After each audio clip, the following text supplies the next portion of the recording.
tired, busy.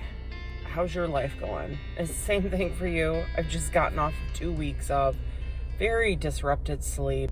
And it's because there's been a lot going on. I've had a lot to do, and your life is probably doing much the same.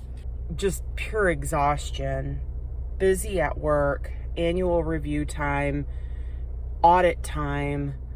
We went and picked up my son from the airport.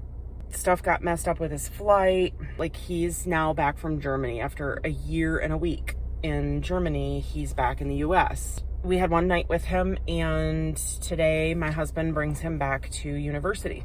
So when I say that it's been a busy 10 days, it's been a busy 10 days. There's been a lot of stuff happening. Welcome back to Whole Wellness with Fan. Thanks for tuning in, guys.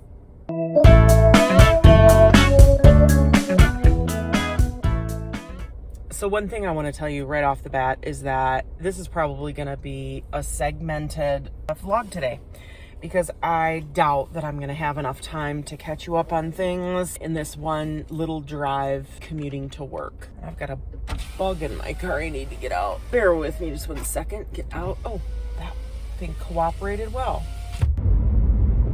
My son's flight into JFK was pretty much flawless, but then his flight out of JFK was delayed by I don't know, 2 hours or something like that, or 2.5 hours. I counted 32 flights in front of him to all over the world to take off. It took him 48 minutes from the time he taxied away from the gate until actual flight departure, until he had altitude to get airborne. Oh my goodness, there's a great blue heron sitting there right by the... Oh, he must have success with that little pond. I'm getting distracted. Anyway, and the backup with all of these flights and the delays and the hullabaloo at JFK was because of Hurricane Erin. The outer bands, the northwest bands of Hurricane Erin, was wreaking havoc on, I'm sure, not just JFK. I'm sure all the eastern states were affected, travel-wise, flights, everything. I know that there's been coastal flooding and issues out there. And so I'm sure he was not alone in being affected with his travel plans, but we were at the airport to pick him up in his destination airport until, I think by the time we got his luggage, it was, I think 3, maybe, 10 to 3. And then we had gotten a hotel, but because we didn't want to pay airport prices for a hotel, we got a hotel about 40 minutes away. So then when we left the airport, by the time we got to the hotel, got the luggage in, got settled in, it was 4 a.m. and we all just crashed. He didn't have jet lag too bad, he said. And we were all in pretty good spirits, obviously, welcoming him home after a year abroad. I don't think it's hit me still.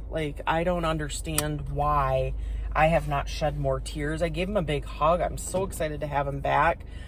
But it's almost like the healing part of what I went through a couple years ago has gradually, over time, made me a lot less emotional overall.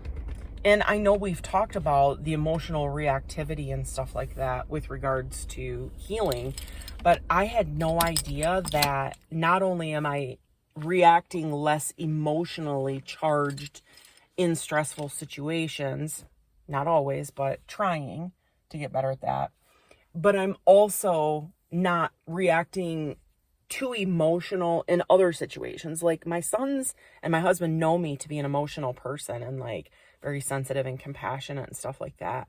But there's just not all the sobbing and the, he's back, he's an adult, he's done well for himself, and now he's off to junior year at university. So it's kind of yay, I'm so glad to see you. Okay, good luck at school. It's, I don't know if it's been a transition.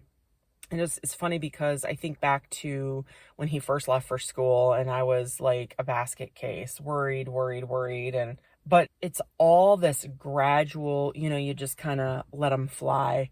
But to say that I'm proud of him is an understatement.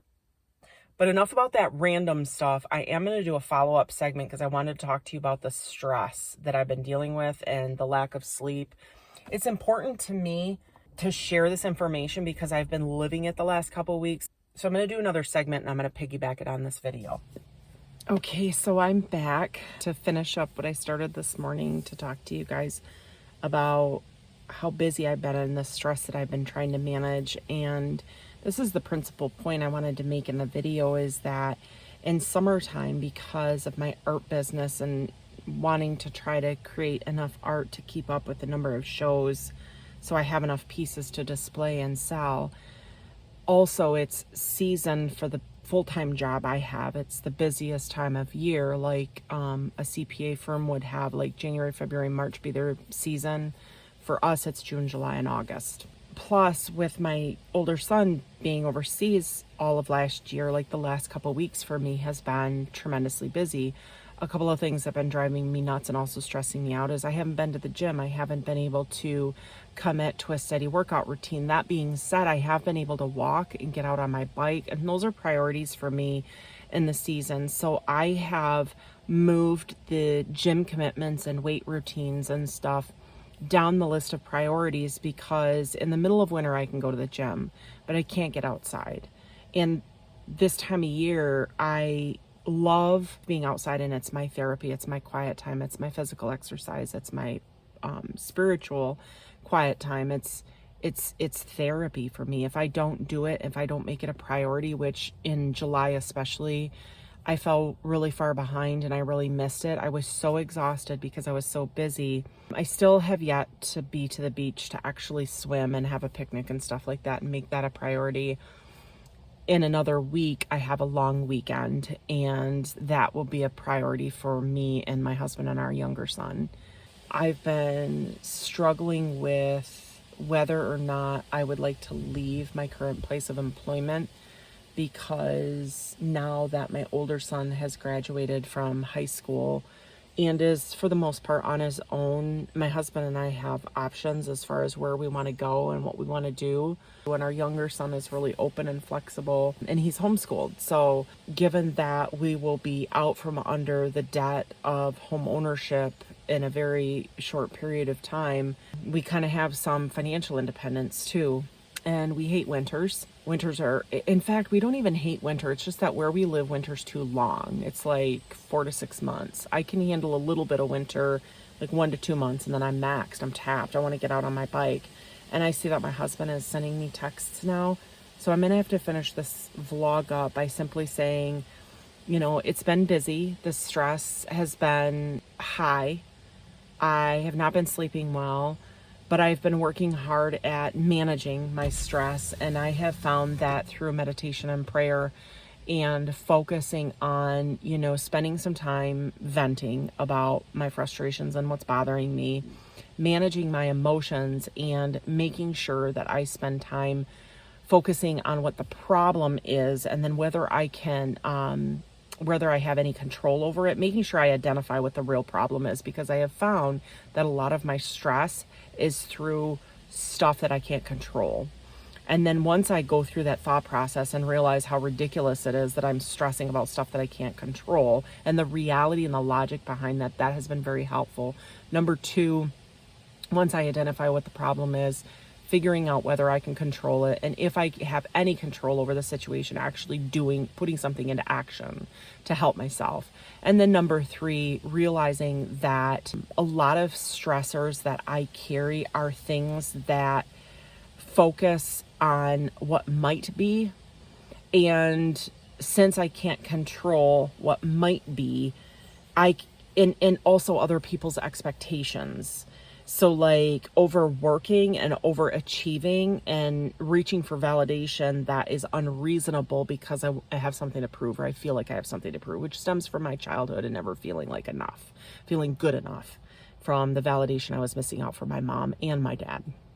So hopefully these little tips, if you're struggling with your stress levels, help you, but keep it all in perspective and make sure you take care of yourselves. Thanks so much for tuning in. Until next time, bye.